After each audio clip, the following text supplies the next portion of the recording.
Leksjon 1. Oppdagelse av bokhandel.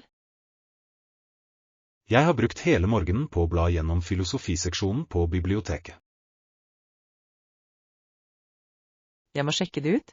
Jeg oppdaget nylig en stor bokhandelskjede i sentrum. Selv om store kjeder er praktiske, foretrekker jeg atmosfæren i en liten, uavhengig butikk. Det er en trendbevegelse for å støtte lokale bedrifter i stedet for globale selskaper. Det er kontroversielt om fysiske bøker vil overleve fremveksten av digitale leseenheter. Hypen rundt e-lesere er betydelig, men mange verdsetter fortsatt den taktile opplevelsen. Jeg synes jeg kan konsentrere meg mye bedre når jeg leser en trykt side. Jeg har nylig startet en bokklubb med noen av kollegene våre fra kontoret. Det er en fantastisk måte å delta i intellektuelle diskusjoner og sosialisere samtidig. Har du noen anbefalinger til en roman som fokuserer på historisk fiksjon? Jeg vil foreslå det nyeste verket av den prisvinnende forfatteren fra Storbritannia. Jeg har hørt at fortellingen er ganske kompleks, utforsker kontroversielle temaer. Det gir et fascinerende innblikk i den sosiale dynamikken i viktoriatiden. Jeg skal se etter et eksemplar av den boken ved mitt neste besøk i bokhandelen. Vi burde vurdere å besøke bokmarkedet i helgen ved Byhavnen sammen. Det høres ut som en utmerket mulighet til å finne sjeldne, utgåtte utgaver. Jeg skal sjekke værmeldingen for å sikre at det er en passende dag for et utendørsmarked. Jeg håper å finne litt inspirasjon til mine egne kreative skriveprosjekter der. Jeg er sikker på at du vil finne mange interessante temaer til historiene dine. Leksjon 2. Offentlig fremføring. Virkningen Händels komposisjoner hadde på barokkperioden kan ikke overvurderes. Øvingene hans ble ansett som nyhetsverdige av lokalavisene i London på 1700-tallet. Det er fascinerende. Det viser hvor mye publikum verdsatte fin kunst allerede den gang. Messias ble først fremført offentlig i Dublin for en veldedighetskonsert. Det er et trendtema innen musikkvitenskap å studere de sosiale kontekstene rundt disse urfremføringene. Noen kritikere synes hypen rundt operaene hans er litt overdreven i dag. Det er et kontroversielt synspunkt, men korverkene hans er fortsatt universelt berømte. Tror du at et moderne publikum virkelig kan sette pris på kompleksiteten i musikken hans? Jeg tror at en godt utført forestilling kan resonere med folk i alle generasjoner. Jeg lærer for tiden å spille en av keyboard-suitene hans på cembalo. Det må kreve mye teknisk presisjon og historisk forståelse. Det er et vanskelig instrument å mestre, men lyden er bemerkelsesverdig autentisk. Jeg har tenkt å delta på forestillingen av vannmusikken i konsertsalen i kveld. Jeg har hørt at dirigenten er kjent for sin svært tradisjonelle tolkning. Jeg foretrekker en klassisk tilnærming fremfor de mer eksperimentelle moderne arrangementene. Jeg blir med dere hvis det fortsatt er billetter igjen i billettluken. Jeg tror jeg kan få rabatt gjennom universitetets musikkavdeling. Det ville være en flott måte å avslutte den intensive studieuken vår på. Jeg gleder meg til å høre dine tanker om fremføringen etter den siste satsen. Leksjon 3. Tidlig utdanning. Jeg mimret om mine første erfaringer med organisert idrett på barneskolen. På danseskolen sin lærte Julie ballett og stepp som smårolling av tanten sin Juan Morris. Det er en veldig tidlig start for en så krevende og disiplinert kunstnerisk virksomhet. Det er trendy nå at foreldre melder barna sine på spesialklasser i ung alder. Noen barnepsykologer synes hypen rundt tidlig spesialisering er kontroversiell. De argumenterer for at barn bør ha frihet til å utforske mange forskjellige interesser. Jeg er enig, et bredt grunnlag av ferdigheter er ofte bedre enn et snevert fokus. Deltok du i noen kunstneriske aktiviteter da du var liten? Jeg deltok på et malekurs, selv om jeg er redd jeg ikke hadde noe særlig naturlig talent. Det er skapelsesprosessen som er viktig, snarere enn det endelige resultatet, for et barn. Jeg lærte mye om tålmodighet og viktigheten av å øve gjennom det kurset. Tror du at teknologi erstatter disse tradisjonelle formene for tidlig læring? Mange barn lærer nå å bruke nettbrett før de lærer å holde en pensel riktig. Det er et kontroversielt skifte som kan påvirke utviklingen av finmotoriske ferdigheter. Vi må sørge for at det opprettholdes en balanse mellom digital og fysisk lek. Jeg har tenkt å lære min yngre bror å spille sjakk i sommerferien. Det er en utmerket måte å utvikle hans kritiske tenkning og strategiske planleggingsevner. Jeg håper han har tålmodighet til å lære reglene og de ulike strategiene som er involvert. Jeg er sikker på at han vil like utfordringen hvis du gjør timene engasjerende og morsomme. Leksjon 4. Ulike smaker. Jeg har problemer med å forstå hensikten bak denne spesielle fargekombinasjonen. Jeg synes ærlig talt den er for overveldende, intensiteten i den røde fargen er ganske aggressiv. Skjønner, vi har alle ulik smak når det gjelder samtidsabstrakt kunst. Det pågår for tiden en trendy diskusjon om kunstens verdi som mangler et klart tema.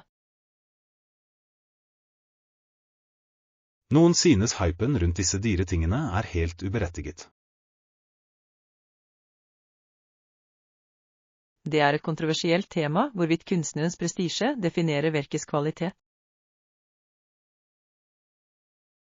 Jeg foretrekker kunst som krever et høyt nivå av teknisk ferdighet og realistisk fremstilling. Jeg liker kunst som vekker en sterk følelsesmessig reaksjon, selv om den ikke er konvensjonelt vakker. Tror du at dette maleriet ville sett bedre ut i et mindre hjem? Jeg tror det krever et stort offentlig rom for å bli verdsatt uten å føle seg kvalt. Jeg skal gå videre til neste galleri for å se samlingen av klassiske landskapsfotografier. Jeg blir med deg, ettersom jeg synes fotografering er et veldig ærlig og fengslende medium.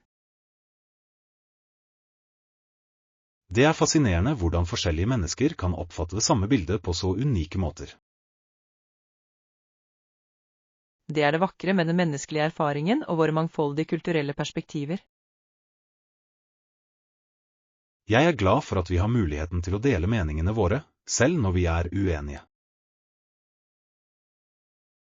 Ærlig dialog er det som gjør et besøk på et galleri virkelig intellektuelt stimulerende. Jeg er enig, det utfordrer våre antagelser og utvider vår forståelse av verden. La oss finne skulpturhagen. Jeg har hørt at det er veldig fredelig der i ettermiddag. Jeg tror at en spasertur gjennom hagen vil være en perfekt avslutning på besøket vårt. Leksjon 5. Råd om backpacking. Du har valgt en fantastisk rute for din første soloreise utenlands, Anna. Jeg planlegger en backpackingtur. Har du noen råd til en nybegynner på reise? Det høres spennende ut. Hvor planlegger du å starte din utforskning av kontinentet?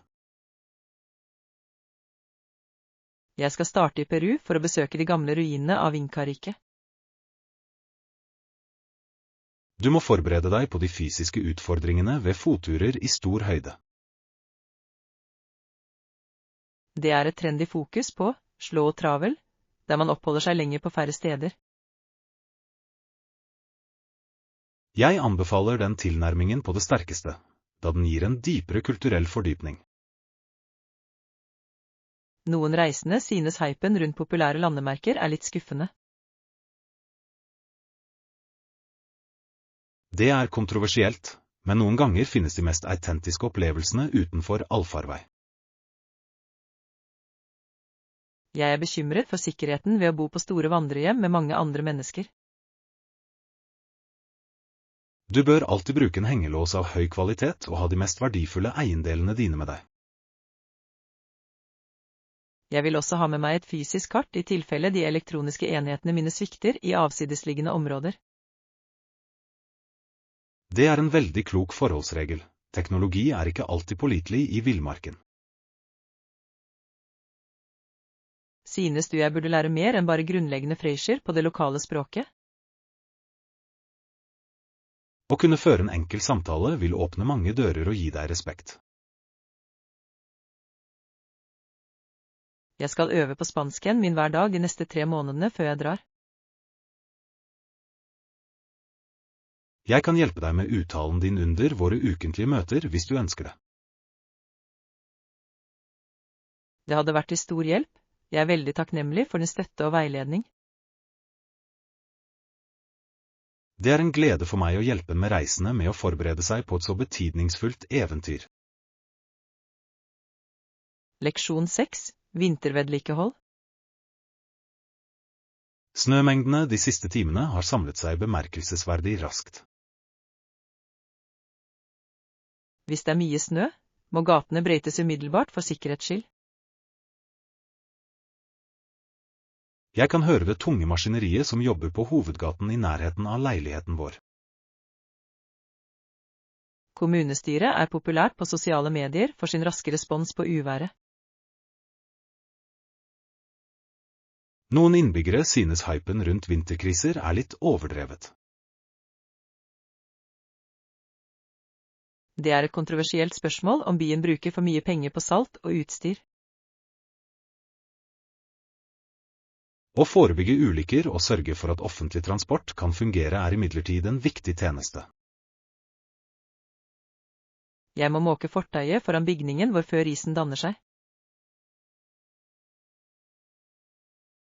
Jeg skal hjelpe deg, siden det er ganske vanskelig å flytte vekten av den våte snøen alene. Vi må også være forsiktige med å unngå områdene der det har dannet seg store istapper på taket. De kan være svært farlige for fotgjengere som går nær murene. Tror du de lokale skolene vil holde stengt resten av uken? Det avhenger av hvor raskt sideveiene kan ryddes av vedlikeholdsmannskapene. Jeg håper strømmen holder seg stabil gjennom natten under denne snøstormen. Vi bør gjøre klar lommelykter og ekstra tepper i tilfelle strømbrudd. Det er en fornuftig forholdsregel. Jeg skal sjekke batteriene i nødsetten nå. Jeg skal begynne å rydde veien til inngangsdøren, slik at vi kan gå ut trygt om nødvendig. Bruk gjerne tikkfrakk og hansker, da temperaturen synker raskt. Jeg er godt forberedt på kulden. Vi skal fullføre oppgaven på veldig kort tid. Leksjon 7. Logistikk for dagligvarer. Jeg må stikke innom markedet før jeg kommer hjem for å lage kveldsmåltidet mitt. Ja da, jeg kunne også trenge litt dagligvarer. Hvor pleier du å dra for å kjøpe økologiske råvarer? Jeg pleier å besøke det lokale bondemarkedet på hjørnet av Fifth Street. Jeg har hørt at utvalget deres av sesongens grønnsaker er populært blant lokale kokker for tiden. Riktignok hevder noen kritikere at prisene deres er i ferd med å bli et kontroversielt tema i nabolaget. Hypen rundt lokalt produsert mat rettferdiggjør ofte merkostnaden for mange forbrukere. Jeg synes kvaliteten er langt bedre enn det som er tilgjengelig i de større kommersielle supermarkedene. Tror du at supermarkedkjedene etter hvert vil senke prisene sine for å konkurrere? Det er usannsynlig, ettersom forretningsmodellen deres er avhengig av storskala distribusjon snarere enn lokal ferskhet. Jeg skal bli med deg i dag for å se om de har noe fersk basilikum til pastasausen min. De har vanligvis en rikelig forsyning av urter utstilt nær inngangen til paviljongen. Utmerket. Jeg må også kjøpe litt håndverksbrød til lunsjen på kontoret morgen. De har et praktfullt bakeri som bruker tradisjonelle surdeigsgjæringsmetoder. Det høres perfekt ut. Jeg foretrekker brød som ikke inneholder kunstige konserveringsmidler. Vi bør ankomme før kveldsrushet for å sikre at de beste varene fortsatt er tilgjengelige. Jeg er enig, de mest populære bodene har en tendens til å bli utsolgt veldig raskt. La oss fortsette til parkeringsplassen slik at vi kan dra av gårde før trafikken øker. Jeg setter pris på anbefalingen, siden jeg har lett etter en bedre kilde til ferske ingredienser. Det er en glede å dele funnene mine med en annen entusiast av matlagingsprodukter av høy kvalitet. Leksjon 8. Karriereveier. Du har et bemerkelsesverdig talent for språk og en genuin lidenskap for internasjonal utforskning. Jeg vurderer om jeg skal satse på en karriere som flyvertinne eller reisebyrå. Det er utmerkede alternativer, men med din akademiske bakgrunn kan du også bli lærer. Jeg har også tenkt på fotografering, siden jeg liker å fange essensen av forskjellige kulturer. Å være profesjonell fotograf vil gi deg muligheten til å kombinere din kunstneriske visjon med din kjærlighet for reising. Det er for tiden en økende etterspørsel etter digitale innholdsskapere som kan dokumentere globale opplevelser. Det er kontroversielt om man bør prioritere en stabil lønn eller følge en kreativ lidenskap. Det finnes mye hype rundt konseptet, digitale nomader, men det krever enorm selvdisiplin. Hvis du velger å bli lærer, kan du jobbe på internasjonale skoler i forskjellige land. Det ville gi den stabiliteten jeg ønsker, samtidig som jeg fortsatt får oppleve nye miljøer. Du kan også spesialisere deg i å undervise engelsk til elever i ikke-engelsktalende regioner. Det er et svært edelt yrke som legger til rette for bedre global kommunikasjon og forståelse. Har du undersøkt de spesifikke sertifiseringene som kreves for en så spesialisert lærerrolle? Jeg undersøker for tiden de ulike programmene som tilbyr anerkjente internasjonale kvalifikasjoner. Jeg tror din empatiske natur ville gjort deg til en usedvanlig lærer for unge elever. Takk, John.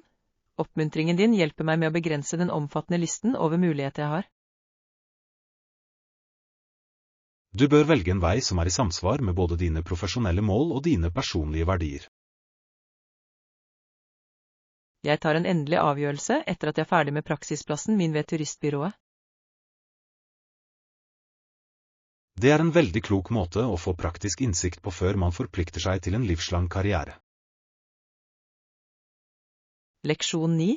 Historiske reiser. Det er fascinerende å observere hvordan en person med så enorm rikdom disponerte tiden sin så effektivt. Til tross for forretningsforbindelsene sine, fant Pelle tid til å turnere regelmessig i England og Europa. Dagbøkene hans viser at han verdsatte kulturell berikelse like høyt som sin økonomiske suksess. Det var en trendy praksis for eliten i den tiden å legge ut på en Grand Tour på kontinentet. Det var mye hype rundt de pedagogiske fordelene ved å besøke de klassiske ruinene i Italia. Det er fortsatt kontroversielt hvor mye av denne rikdommen som ble ervervet gjennom etisk forretningspraksis. Historiske opptegnelser avslører faktisk ofte en kompleks blanding av ambisjon og samfunnsmessig innflytelse. Han virket spesielt glad i de arkitektoniske stilene han møtte under oppholdet i London. Disse påvirkningene er tydelig synlige i utformingen av eiendommen han bygde da han kom tilbake. Tror du at hans hyppige reiser hindret den daglige driften av hans forskjellige foretak? Tvert imot tyder korrespondansen hans på at han brukte reisene sine til å etablere nye internasjonale partnerskap. Det er en veldig moderne tilnærming til nettverksbygging for noen som bor på 1800-tallet. Han var en visjonær som forsto at globale forbindelser var nøkkelen til bærekraftig vekst. Jeg synes beskrivelsene hans av de tidlige jernbanesystemene i Europa er spesielt opplysende.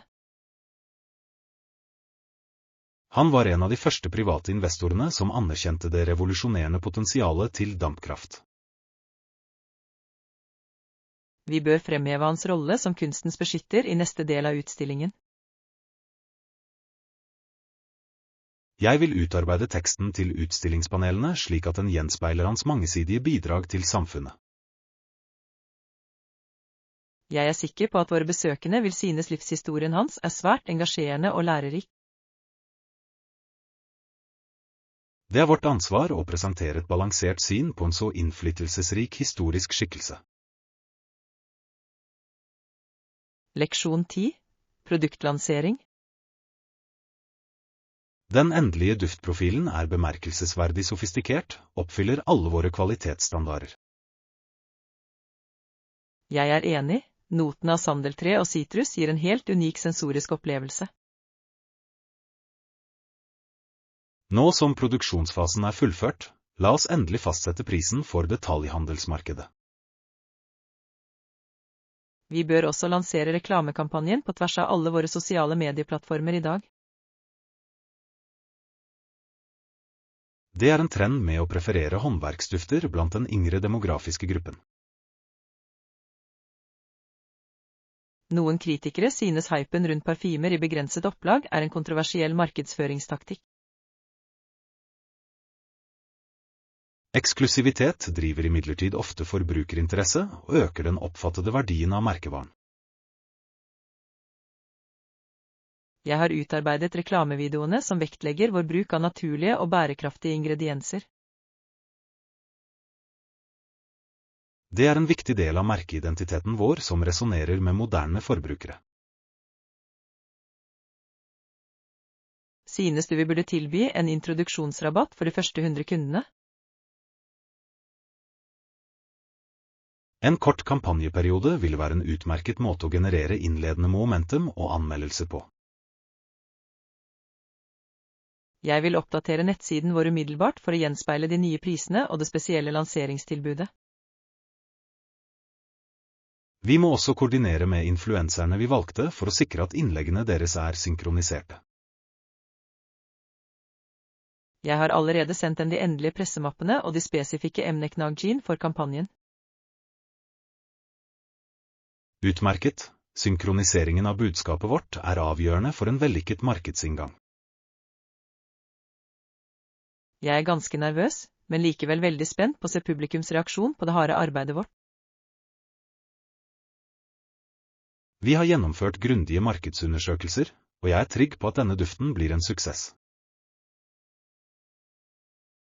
La oss overvåke engasjementsmålingene nøye gjennom de første 24 timene etter lanseringen.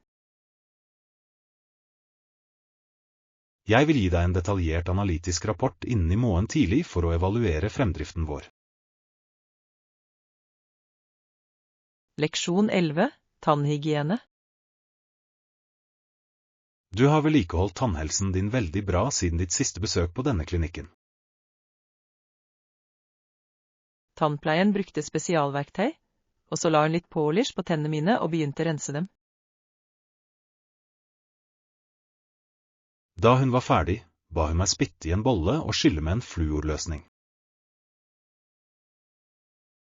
Tennene mine føles bemerkelsesverdig glatte og renner nå som plakken er fjernet. Det er en trendy diskusjon om effektiviteten til ulike typer elektriske tannbørster. Noen synes hypen rundt kullblekingsprodukter er ganske kontroversiell. Jeg anbefaler forsiktighet, da noen av disse produktene kan være for slipende for tannemaljen. Jeg skal fortsette å bruke myk børste og en tannkrem som inneholder fluor. Det er den mest effektive måten å forhindre utvikling av hull i tennene og tannkjøttsykdom. Hvor ofte anbefaler dere at jeg kommer tilbake for en profesjonell rengjøring og undersøkelse? For de fleste pasienter er et besøk hver 6. måned tilstrekkelig for å opprettholde optimal munnhelse. Jeg skal avtale min neste time med resepsjonisten før jeg drar i dag. Husk også å bruke tanntråd daglig for å nå områder som ikke kan nås med en tannbørste.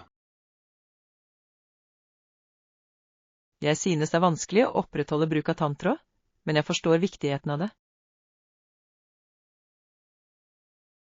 Det er en liten tidsinvestering som forhindrer mange komplekse tannproblemer i fremtiden.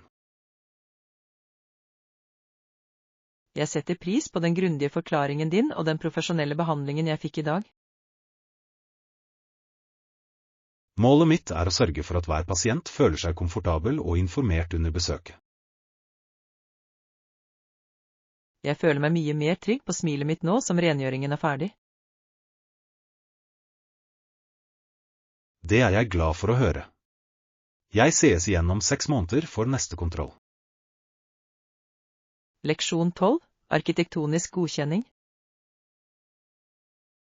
Denne strukturen er absolutt en dristig uttalelse om moderne designprinsipper og materialer. Mange av oss har utviklet en følelse av at arkitekter har en tendens til å tegne hus for godkjenning fra andre arkitekter. Det er en svært innsiktsfull observasjon. Jakten på profesjonell prestisje overstyrer ofte funksjonell nytteverdi. Det er et kontroversielt tema hvorvidt et hjem skal være et kunstverk eller et praktisk oppholdsrom. Det er mye hype rundt minimalistisk estetikk, men den kan noen ganger føles kald og lite innbydende. En trendbevegelse i bransjen fokuserer nå på menneskesentrisk design som prioriterer beboeren. Tror du at denne bygningen på en effektiv måte balanserer kunstnerisk visjon med en families behov? Mangelen på oppbevaringsplass og overfloden av glass gjør det til å virke ganske upraktisk i hverdagen. Mange arkitekter prioriterer den utvendige silhuetten for å vinne priser fra internasjonale designkomiteer. Vi må oppmuntre neste generasjon designere til å lytte nøyere til kundenes krav.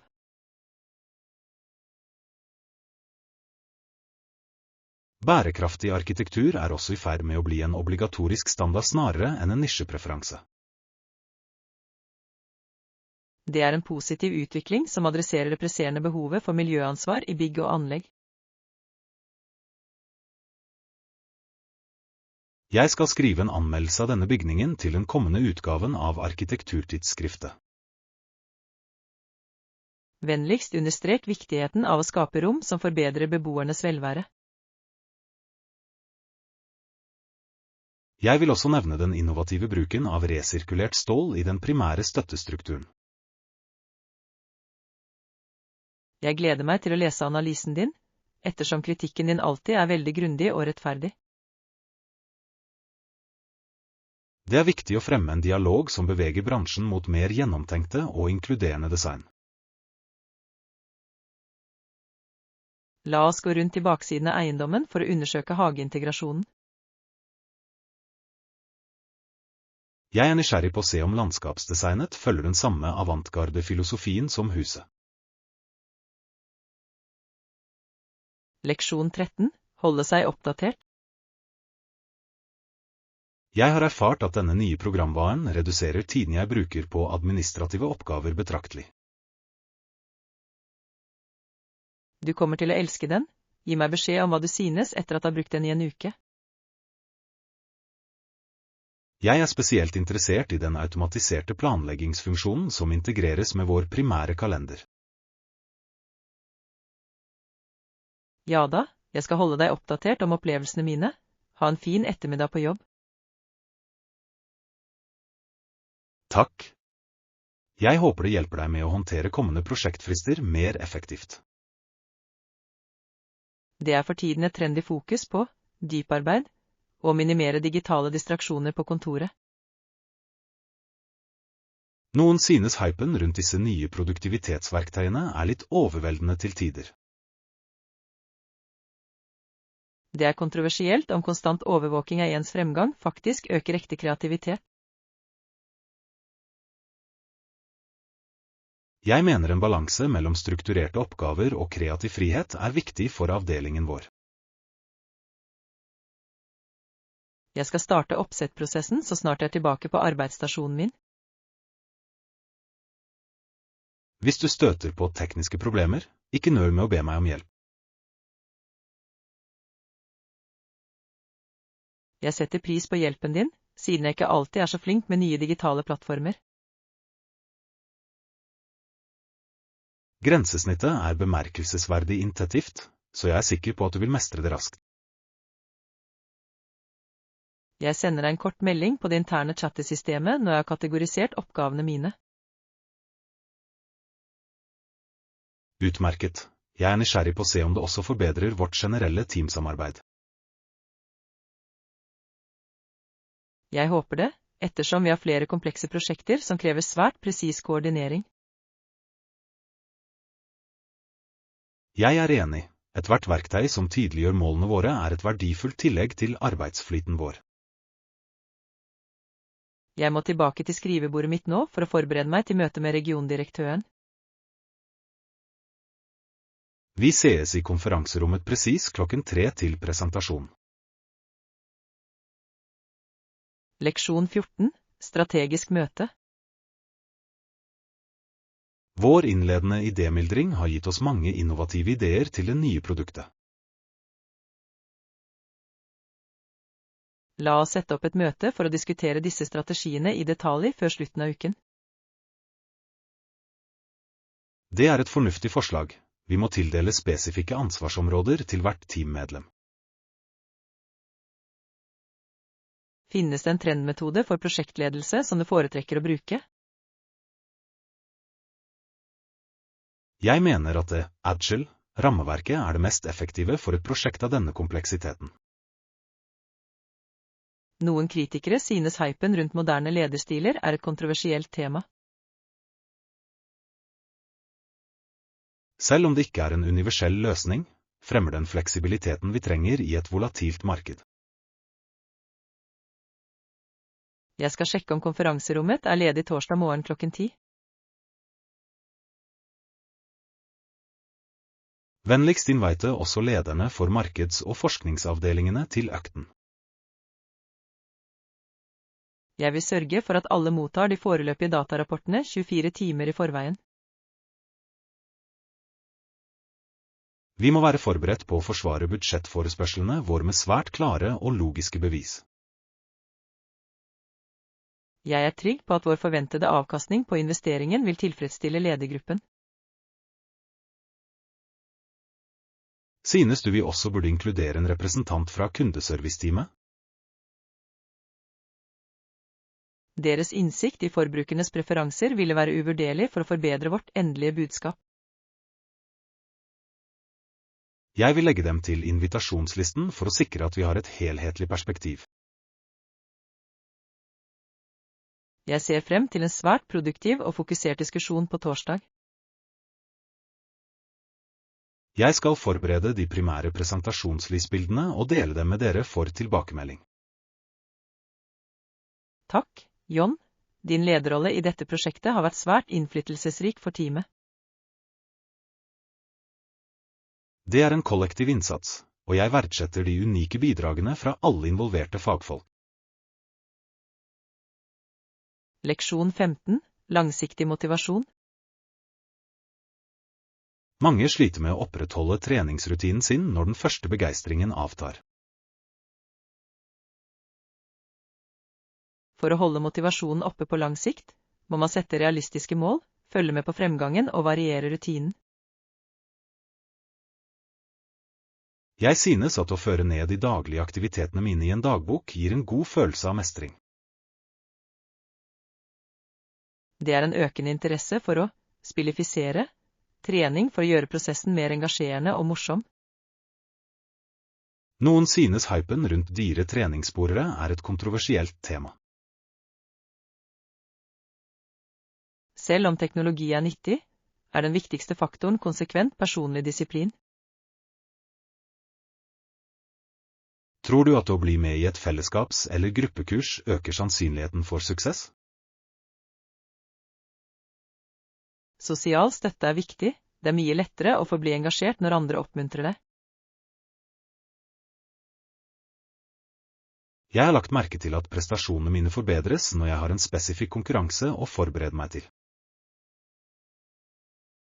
Trening til et maraton eller en lokal triatlon kan gi en veldig klar følelse av mening. Jeg skal begynne med et nytt styrketreningsprogram neste måned for å utfordre mine nåværende fysiske grenser. Du bør også prioritere restitusjonstiden din for å unngå skader og mental utmattelse. Det er et veldig viktig poeng. Ernæring og søvn er like viktig som selve treningen. Jeg fokuserer for tiden på å forbedre fleksibiliteten min gjennom daglige yoga og tøyeøvelser. Jeg har observert at mange idrettsutøvere forsømmer fleksibiliteten sin helt til de opplever et fysisk tilbakeslag. Jeg vil heller være proaktiv og opprettholde en balansert tilnærming til mitt fysiske velvære. Din dedikasjon til en helhetlig livsstil er virkelig beundringsverdig og veldig inspirerende. Jeg håper å kunne opprettholde dette aktivitetsnivået også i mine siste år. Med en så gjennomtenkt og disiplinert tilnærming er jeg sikker på at du vil nå det målet. Leksjon 16. Helseproblemer. Den kulturelle vektleggingen av en spesifikk kroppstype har skapt betydelig press for mange individer. Rask vektøkning er en bekymring, men det er også en svært usunn oppførsel å begrense næringsstoffer overdrevent. Dessverre er noen kvinner mer opptatt av utseendet sitt enn av sin faktiske fysiologiske helse. Det er en trendbevegelse mot kroppspositivitet, som tar sikte på å utfordre disse snevre standardene. Det er et kontroversielt tema, ettersom noen hevder at det utilsiktet kan normalisere fedme. Fokuset bør forbli på helse og vitalitet snarere enn å følge en fluktuerende estetisk trend. Det finnes mye hype rundt motedietter, som lover umiddelbare resultater, men som er uholdbare. Disse diettene kan ofte føre til en metabolsk ubalanse og et negativt forhold til mat. Vi må lære opp klientene våre om viktigheten av et balansert inntak av makro- og mikronæringsstoffer. Jeg utvikler et verksted som fokuserer på bevisst spising og indre signaler om sult. Det er en mye mer bærekraftig tilnærming enn konstant overvåking av kaloriinntaket. Tror du at sosiale medier har forverret problemet med kroppsmisnøye blant tenåringer? Den konstante eksponeringen for redigerte bilder har utvilsomt skapt urealistiske forventninger for mange unge mennesker. Vi bør jobbe for mer åpenhet rundt bruk av filtre og digitale endringer.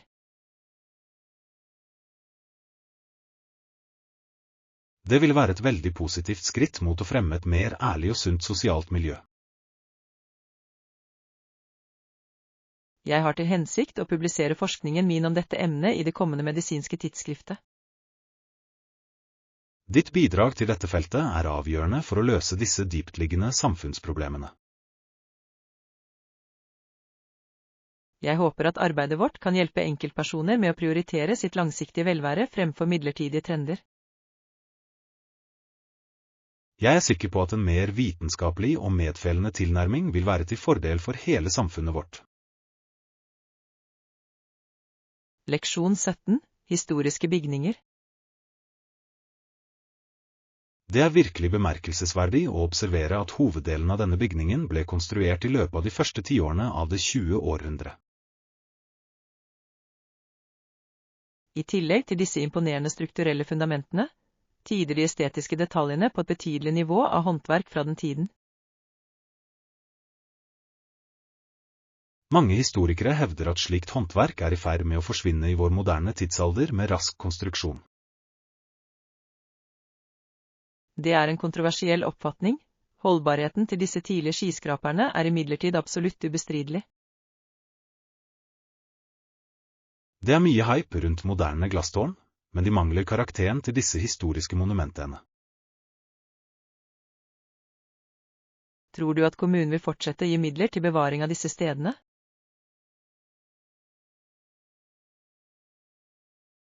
Det er et trendtema i bystyremøter, ettersom byutvidelse ofte truer historisk integritet. Jeg oppfatter at de innvendige renoveringene har klart å bevare den opprinnelige art deco-innflytelsen. Det var et bevisst valg fra arkitektene for å hedre byens kulturarv. Jeg vil gjerne undersøke tegningene for å forstå ventilasjonssystemene som ble brukt i den perioden. Jeg har sikret meg tilgang til arkivene for forskningssesjonen vår i morgen tidlig. Det er gode nyheter. Vi må dokumentere alle detaljer for vår kommende publisering. Vi skal også undersøke de sekundære strukturene som ble lagt til i løpet av 1930-tallet. Overgangen mellom ulike arkitektoniske bevegelser innenfor et enkelt kompleks er fascinerende. Den gir en visuell historie om hvordan samfunnet vårt prioriterte offentlige rom tidligere. Jeg håper arbeidet vårt oppmuntrer flere til å sette pris på skjønnheten i vår byhistorie. Å utdanne publikum er den mest effektive måten å sikre at disse landemerkene forblir stående i et århundre til. Jeg er klar til å begynne med våre foreløpige skisse av den nordlige fasaden. La oss finne et passende utsiktspunkt før sollyset begynner å falme bak horisonten. Leksjon 18. Detaljhandelslogistikk. Jeg har observert at effektiviteten til dette etablissementet forbedres betydelig av deres organiserte system med vogner. Etter at du har lagt kjøpene dine i handlekurven, kan du trille handlevognene ut i bilen når du er ferdig med å handle. Mange kunder setter pris på hvor enkelt det er å kunne transportere tunge gjenstander uten fysisk belastning. Det er en debatt om hvorvidt butikker bør ta et depositum for bruk av disse barnevognene. Det er et kontroversielt tiltak som har som mål å forhindre at vogner blir forlatt i gangveiene. Jeg tror det oppmuntrer til personlig ansvar, selv om noen hevder at det er en unødvendig ulempe. Hypen rundt automatiserte kassesystemer har også endret måten vi navigerer i gangene på. Riktignok er imidlertid den menneskelige faktoren i kundeservice fortsatt en viktig del av opplevelsen. Skal vi gå inn i butikken og samle ingrediensene som trengs til firmamiddagen i kveld? Jeg har sjekklisten klar, vi må prioritere ferske råvarer og importerte oster. Jeg navigerer i handlekurven mens du velger de spesifikke merkene som oppfyller våre kvalitetsstandarder. Vennligst sørg for at du ikke overbelaster vognen, da vi må unngå å skade de skjøre gjenstandene. Jeg skal håndtere de skjøre varene med den største forsiktighet under vår reise gjennom butikken. Synes du vi bør bruke selvbetjeningskioskene eller vente på en tradisjonell kasserer? For store mengder dagligvarer er det vanligvis mer effektivt å få hjelp av en profesjonell kasserer. Det er en fornuftig konklusjon, den gir også en mulighet for en kort sosial interaksjon. Når vi har fullført transaksjonen, vil jeg hjelpe deg med å laste kjøretøyet. Takk, John, jeg setter pris på hjelpen din med disse huslige behovene. Det er en glede for meg å sørge for at forberedelsene våre til kvelden går knirkefritt. Leksjon 19, spillkveld. Atmosfæren i arenaen er ganske elektrisk når kampstart nærmer seg.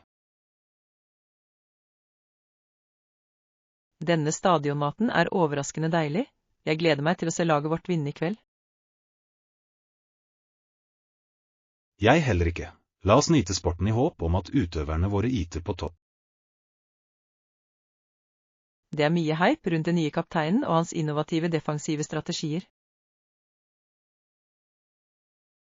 Det var en kontroversiell avgjørelse å forfremme ham så tidlig i konkurransesesongen.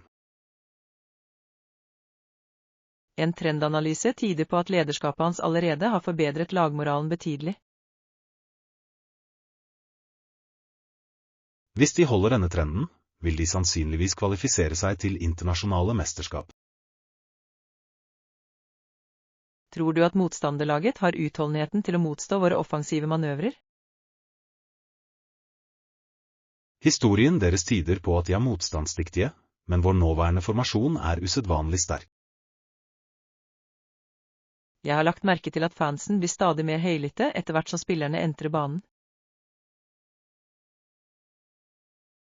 Supporternes lidenskap er et grunnleggende element i den sportslige opplevelsen.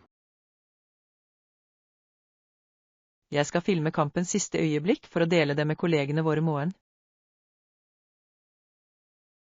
Sørg for at enheten din ikke distraherer deg fra livaksjonen på banen. Jeg vil være oppmerksom på det, jeg vil oppleve spenningen i siste kvartal fullt ut.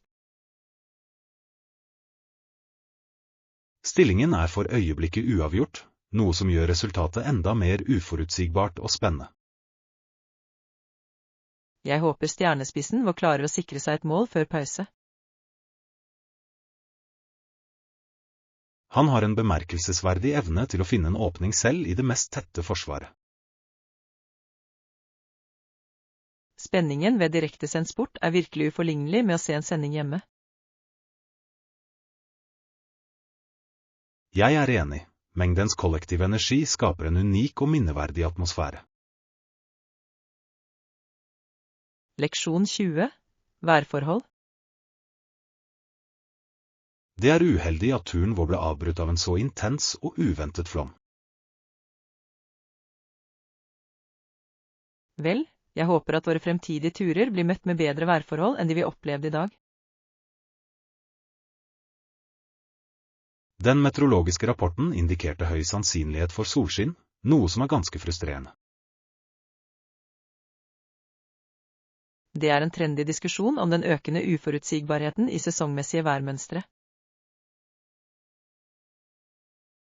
Det er et kontroversielt tema, men mange forskere tilskriver disse endringene globale klimaendringer. Hypen rundt økoturisme overser ofte utfordringene som disse ustabile forholdene medfører. Vi må være bedre forberedt med vanntett utstyr til vår neste tur inn i fjellet. Jeg er enig, Skoene mine nå var ikke designet for å tåle så store mengder gjørme. Jeg skal undersøke en mer pålitelig værmeldingstjeneste før vi planlegger høstavreisen vår. Synes du vi burde utsette besøket vårt til kystregionen til våren? Det vil være en klok avgjørelse for å sikre at vi kan nyte utendørsaktivitetene fullt ut. Jeg kommer til å savne landskapet, men jeg foretrekker å holde meg tørr mens jeg utforsker nye steder. Motstandskraft er en nødvendig egenskap for enhver dedisert reisende, uavhengig av miljøet. Du har rett, i det minste har vi klart å bevare humoren vår gjennom regnet.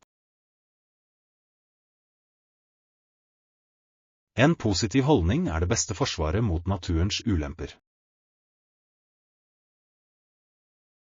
La oss håpe at bussen kommer snart, slik at vi kan komme tilbake til våre komfortable hjem. Jeg kan se frontluktene nærme seg på avstand, vi er snart hjemme. Jeg gleder meg til en varm drikke og en behagelig kveld borte fra vinden. Det blir en velfortjent avslutning på en svært utfordrende og minneverdig helg. Leksjon 21, fysisk fysikk. Jeg har funnet ut at en jevnlig vektløftingsrutine er den mest effektive måten å forbedre styrken på. Det vil garantert øke stoffskiftet ditt og forme kroppen din på en veldig positiv måte. Jeg har også prøvd å spise sunnere ved å innføre mer magre proteiner og friske grønnsaker. Det er mye hype rundt keto-dietten, men mange synes det er vanskelig å holde ut på lang sikt. Det er en kontroversiell tilnærming til ernæring som krever svært streng overholdelse av spesifikke makronæringsstoffer. En trendfilosofi antyder at intuitiv spising er mer gunstig for generell velvære. Tror du at høyintensiv intervalltrening er bedre enn tradisjonell steady-state kondisjonstrening? Det er veldig effektivt for å forbrenne kalorier, selv om det legger en betydelig belastning på leddene. Jeg foretrekker en balansert tilnærming som kombinerer kardiovaskulær helse med muskelutholdenhet. Det er en fornuftig strategi for å sikre lang levetid og forhindre fysisk utbrenthet. Jeg skal konsultere en profesjonell trener for å finpusse teknikken min for markløft. Det er viktig å prioritere riktig form for å unngå potensielle skader under øktene. Jeg er også interessert i de psykologiske fordelene ved regelmessig fysisk aktivitet. Trening er kjent for å redusere stress og forbedre kognitiv funksjon i profesjonelle miljøer. Jeg har lagt merke til at jeg er mye mer produktiv i ettermiddagsmøtene mine etter trening. Endorfinfrigjøringen gir et naturlig energiboost som varer i flere timer. La oss forplikte oss til en timeplan på 4 økter per uke for å opprettholde vår nåværende fremgang. Jeg skal holde deg ansvarlig for den forpliktelsen hvis du lover å gjøre det samme for meg. Det er et kupp. Gjensidig støtte er grunnlaget for enhver vellykket treningsreise. Leksjon 22, offentlig undersøkelse. Den foreløpige rapporten om byutviklingsprosjektet er endelig offentliggjort. Med andre ord har prosjektet fått blandede tilbakemeldinger fra både beboere og interessenter. En ytterligere indikasjon på effektiviteten til Dublin-undersøkelsen kan sees i disse økonomiske revisjonene.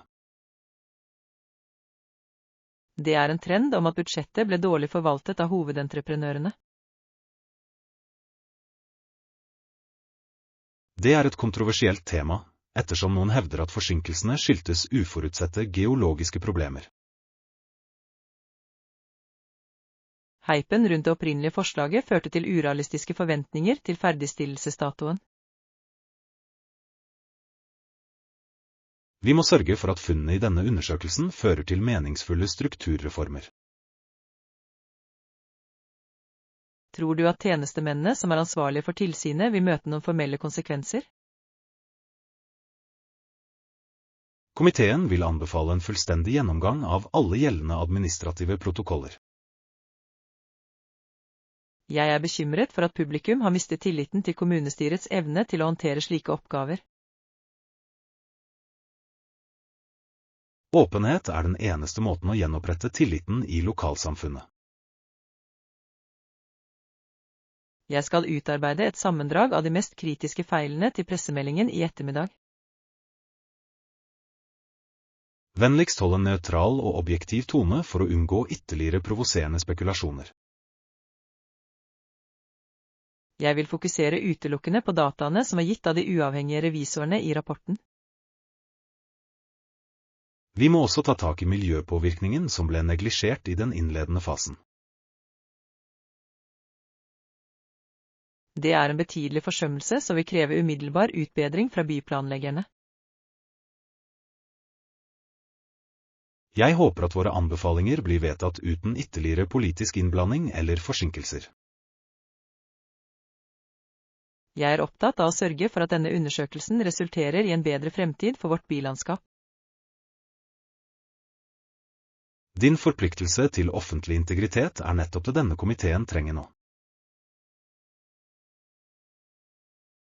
Leksjon 23. Familiebånd. Disse to barna på bildet har en bemerkelsesverdig likhet med hverandre. De er ikke bare bror og søster, men de er også tvillinger som har et veldig nært bånd. Moren deres fødte dem bare noen få år før dette portrettet ble bestilt. Det er mye hype i slektsforskningskretser om å identifisere savnede slektninger gjennom digitale arkiver. Det er en kontroversiell praksis for noen som verdsetter privatlivet sitt fremfor sin forfedres historie. En trendy hobby er nå bruken av DNA-testing for å oppdage ukjente grener av slektstri. Jeg synes at de fysiske gjenstandene, som disse brevene og bildene, gir en mer personlig forbindelse. Vet du hva som skjedde med tvillingene etter at de fylte voksen alder og forlot godset? Gutten ble kjøpmann i Vest-India, mens jenta ble værende i byen som forfatter. Det er fascinerende hvordan søsken kan velge så forskjellige veier i sine yrkesliv. Deres felles oppvekst ga et sterkt grunnlag, uavhengig av deres individuelle valg. Jeg skal skanne disse bildene slik at de kan dele dem med søskenbarna våre i Australia. Vær forsiktig med det delikate papiret, da det har blitt ganske skjørt i løpet av flere tiår. Jeg vil bruke flatbedskannen for å sikre at originaldokumentene ikke blir skadet. Vi bør også skrive en kort beskrivelse av hver person som skal følge med de digitale filene. Det vil være til stor hjelp for fremtidige generasjoner som ønsker å lære om sin arv. Å bevare vår familiehistorie er en viktig oppgave som hedrer livene til de som kom før oss. Jeg er takknemlig for at vi har klart å holde disse arkivene i så god stand. Det er et bevis på familiens respekt for tradisjoner og tidens gang. Leksjon 24. Maritim historie. Dette fartøyet spilte en betydelig rolle i det britiske imperiets sjøhistorie. Jeg tror dette var skipet som reiste til Vest-India på slutten av 1700-tallet. Kapteinen på Bounty var William Bligh, en veteran fra mange farefulle reiser over hele kloden. Mannskapet hans besto av både erfarne sjømenn og unge menn som søkte eventyr. Det er mye oppstyr rundt det berømte mytteriet som skjedde under hjemreisen. Det er fortsatt en kontroversiell hendelse blant historikere som debatterer de sanne årsakene til opprøret. En trendteori antyder at den harde disiplinen i tiden var den primære katalysatoren. De filmatiske fremstillingene av disse hendelsene prioriterer ofte drama fremfor historisk nøyaktighet. Tror du at moderne maritim teknologi har eliminert risikoen forbundet med sjøreiser? Selv om det er mye tryggere, er havets uforutsigbare kraft fortsatt en formidabel utfordring.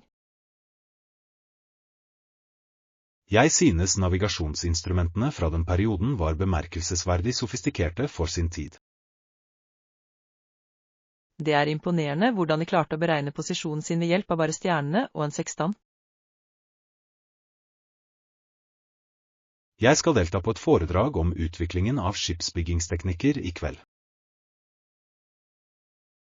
Vennligst ta detaljerte notater, da jeg er interessert i hvordan skrogdesignene ble forbedret. Jeg vil også spørre om de spesifikke rasioene og levekårene til sjømennene ombord. Det vil gi en bedre forståelse av vanskelighetene de gjennomgikk daglig. Det er viktig å huske de menneskelige historiene bak disse store historiske ekspedisjonene. Jeg er fascinert av den motstandskraften som kreves av å tilbringe måneder borte fra hjemmet og familien sin. Ja, utforskningens æra krevde et ekstraordinært nivå av mot og styrke. Leksjon 25.